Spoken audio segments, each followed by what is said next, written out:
La Camera dei Deputati ha approvato ieri la riforma dell'ordinamento giudiziario che adesso andrà al Senato. Un primo passo che detta alcune regole e che segna una marcia diversa rispetto al passato. Stop alle porte girevoli tra chi fa politica in magistratura, separazione delle funzioni, un sistema elettorale misto per l'elezione dei consiglieri togati del CSM e nuove regole per le nomine dei capi degli uffici.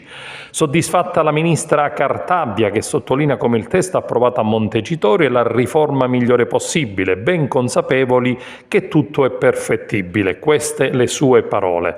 Siamo a un passaggio importante. Ho ascoltato con molta attenzione tutte le osservazioni che sono state fatte.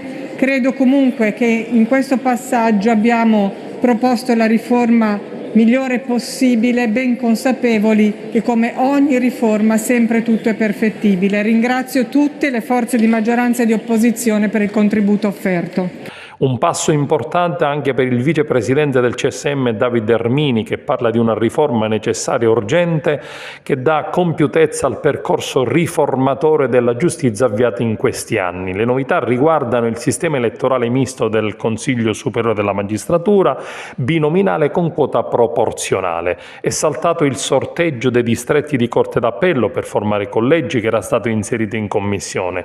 Dovranno esserci un minimo di 6 candidati in ogni collegio binominale, di cui almeno la metà del genere meno rappresentato. Se non arrivano candidature spontanee o non si garantisce la parità di genere, ci sarà un sorteggio per arrivare al minimo dei candidati previsti.